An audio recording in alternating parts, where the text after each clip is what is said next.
Hello friends, आज हम करने वाले हैं क्लास 9th के केमिस्ट्री के चैप्टर 3 के मोल कंसेप्ट के बारे में।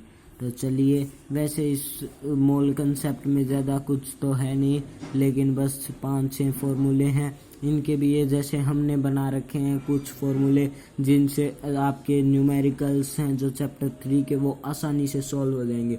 तो पहले हम इनकी तरफ बढ़ लेते हैं। जैसे साइन से किस किस को डिनोट करते हैं।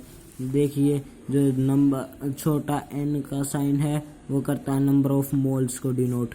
जो Na है, या कई स्कूलों में इसको लिखा जाता है No, या आपके टीचर आपको जो लिखवाएं वही सही होता है। वैसे कुछ भी लिख सकते हैं, N0 या Na। n इनका मतलब होता है एवोगाड्रो नंबर, और इसकी एक वैल्यू भी होती है, फिक्स वैल्यू होती है 6.022 इंटू 10⁻23। इसकी एक फिक्स वैल्यू होती है। और जो बड़ा n होता है उसकी वैल्यू होती है उसका मीन्स होता है जैसे नंबर ऑफ पार्टिकल्स।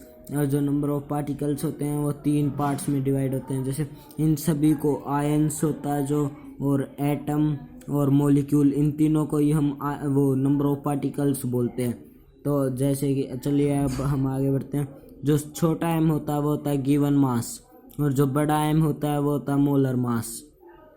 तो चलिए, जैसे अब हम हमारे फार्मूलाज की तरफ बढ़ते हैं, फार्मूलाज की तरफ। तो ये है हमारा नंबर ऑफ मोल्स निकालने का, ये है हमारा फार्मूला। मास यानी दोनों ही वैसे तो मास ही होते हैं, लेकिन जैसे कि हमने लिख रखा है, एक अलग मास होता है गिवन मास और एक मोलर मास। इसके बारे में मैं आपको एक न्यूमेरिकल के साथ आपको समझा दूंगा, लेकिन चलिए पहले हम बढ़ते हैं। जैसे में छोटा m यानी हमारे पास गिवन मास, यानी given mass upon molar mass करके हम हमारा नंबर ऑफ पार्टिकल्स निकाल सकते हैं। अगर हमें गिवन मास निकालना हो और मोलर मास हमें दिया होता है और नंबर ऑफ पार्टिकल्स, तो इससे हम निकाल सकते हैं हमारे गिवन मास। और छोटे n यानी नंबर ऑफ पार्टिकल्स, अगर उसका एक और पार्ट होता है जैसे n यानी नंबर ऑफ पार्टिकल्स, वो ये छोटा n मतलब नंबर ऑफ मोल्स, सॉरी मेरे से गलती हो गई। जैसे बड़ा n यानी number of particles upon Avogadro number. कुछ भी हमारे पास पार्टिकल्स दिए हुए होंगे, जैसे कि ये 3.011 इंटू 10⁻23, इसको डिवाइड कर देना होता है 6.022 इंटू 10⁻23। जैसे इसको डिवाइड करके 1/2 यानी 0.5 मोल्स आ गया। ये ऐसे निकाल ले जाते हैं जब हमारे पास पार्टिकल्स गिवन हो। और अगर हमें नंबर ऑफ पार्टिकल्स निकालने हो तो ये फॉर्मूला होता है नंबर ऑफ मोल्स अपॉन वो मल्टीप्लाई एवोगाड्रो नंबर। फिर हम हमारे अगले फॉर्मूले की तरफ बढ़ते हैं।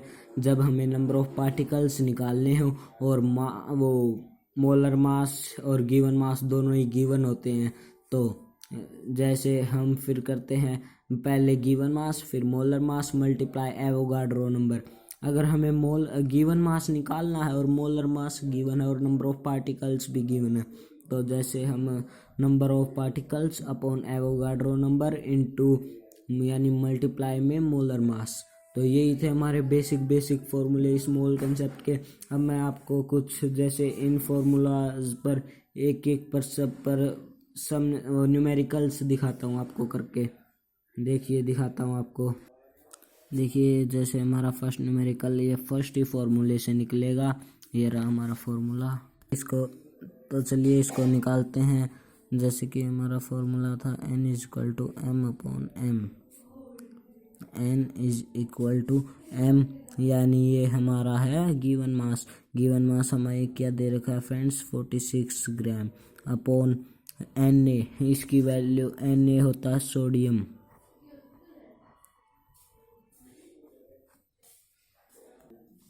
और जो सोडियम होता है उसका मास, वो मतलब उसका एटॉमिक नंबर होता है 11 और उसका एटॉमिक मास होता है 23।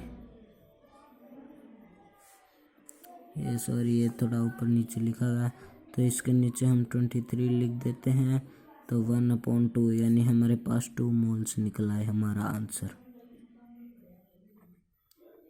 बस बेसिक बेसिक से हैं ये, इसमें ज़्यादा कुछ टफ का है नहीं। तो चलिए अब हम हमारा सेकंड सम से करते हैं। अब जैसे हमें कुछ भी नंबर ऑफ पार्टिकल्स गिवन होगा और हमें उसके नंबर ऑफ निकालने हैं, यही नंबर ऑफ मोल्स निकालने। तो जैसा कि मैंने आपको बताया था Na की वैल्यू होती है 6.022 इंटू 10⁻23। इसके नीचे हम ये वैल्यू पुट कर देंगे। तो चलिए करते हैं 6.022 इंटू 10⁻23 1/2 यानी कि 0.5 मोल्स। बस ये कॉमन से फॉर्मूले हैं। तो फ्रेंड्स जैसा कि मैंने बताया था, ये दो फार्मूले तो मैंने ही बनाए हैं। इस फार्मूले से ये फार्मूला बना है और इस फार्मूले से ये फार्मूला बना है। तो बस ये आपको ये याद रख लीजिए। आप फर्स्ट और थर्ड फार्मूला इम्पोर्टेंट है, इन फार्मूलों को याद रख लीजिएगा आप। अब जैसे फिफ्थ और सिक्स्थ, ये जैसे कि आते तो हैं लेकिन ये इम्पोर्टेंट भी बहुत ज़्यादा हैं ये दोनों, और आते भी ज़्यादा ही हैं। जैसे शुरू में तो आपको ये टेस्ट में कॉमन टेस्ट में ये नहीं आएंगे, लेकिन फिर आगे जाते जाते आपके ये आने लगेंगे। और मेन यही दो फॉर्मूले हैं। तो चलिए इनसे भी करके देख लेते हैं, हमारे सम्स को चलिए निकालते हैं। तो फ्रेंड्स देखिए हमारे पास ये स्टेटमेंट है एक न्यूमेरिकल की, और ये इसकी है बड़ा एन निकालने वाले, यानी हमें ये फॉर्मूला इसमें यूज़ करना है। तो चलिए करते हैं। जैसा कि एल्यूमिनियम का एटॉमिक मास होता है हमारे पास 27। चलिए लिख लेते हैं 27U। और हमारे पास गिवन मास क्या है, गिवन मास 0.51 ग्राम। अब चलिए फॉर्मूला ही पुट करना है इसमें हमें। चलिए फॉर्मूला पुट करते हैं N=m/m मल्टीप्लाई एवोगाड्रो नंबर। तो चलिए निकालते हैं हम हमारा सम। m कितना दे रखा है, यानी ये छोटा गिवन मास 0.051 अपॉन बड़ा कितना 27। लेकिन ध्यान दीजिए एल्यूमिनियम के जो वो होते हैं वो फ्रेंड्स, जैसे हमें पहले ये नहीं लिखता, यह आपके एनसीईआरटी का इस वो है, इसका हमारे पास 102 आ जाएगा मल्टीप्लाई एवोगाड्रो नंबर। मैं भी ये भी बताऊंगा ये 102 कहाँ से आया। तो पहले हम ये कर लेते हैं 1/2, क्योंकि क्या 1 दूनी होता है 102। ये 3 जीरो हैं, इन 3 जीरो को नीचे ले आइए और यहाँ से ये कट जाएगा, यानी 6.022 इंटू 10⁻20 हमारा यहाँ तक एक बार आ गया है। अब मैं आपको बताता हूँ ये 102 ये मास कहाँ से आया। तो चलिए मैं आपको बताता हूँ। जैसे एल्यूमिनियम और ऑक्साइड, एल्यूमिनियम का Al और O, एल्यूमिनियम की वैलेंसी कितनी होती है 3, ऑक्साइड यानी ऑक्सीजन की 2, तो इनकी Al2O3। अब हम इनके साथ करेंगे 27 दूनी 54 प्लस में 16 3 48 8 4 12 5 9 1 10।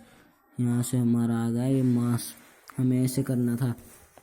और अब हम हमारा सम आगे बढ़ाते हैं। फ्रेंड्स आप ये सोच रहे होंगे कि मैंने इस 2 को यहाँ से कट क्यों नहीं किया, क्योंकि मैंने ये इसलिए छोड़ रखा है क्योंकि हम इसकी ये 2 मल्टीप्लाई और 2 ही डिवाइड करेंगे, यानी ये 1 हो जाएगा। क्योंकि ये 2 तो नीचे बचा हुआ ही था हमारे पास, और ये 2 यहाँ से आया क्योंकि हमें एल्यूमिनियम ऑक्साइड, एल्यूमिनियम के आयंस निकालने थे, और एल्यूमिनियम से हमारे पास फॉर्मूले में कितने हैं 2, इसलिए 2/2 यानी कैंसिल करके आ जाएगा हमारे पास 1, और ये हमारा आ गया यहाँ पे आंसर। ऐसे ही सिंपल है ये, तो मैं आपको समझा रहा हूँ इसलिए थोड़ा सा टाइम लग रहा है, वरना तो इनमें थोड़ा भी टाइम नहीं लगना था हमारे पास। तो चलिए आज की वीडियो में सिर्फ इतना ही, बढ़ते हैं। अगर आपको ये वीडियो अच्छी लगे तो इसको चैनल को लाइक शेयर और सब्सक्राइब कीजिएगा। ये मेरी फर्स्ट वीडियो है। तो थैंक यू और जय हिंद। जय भारत।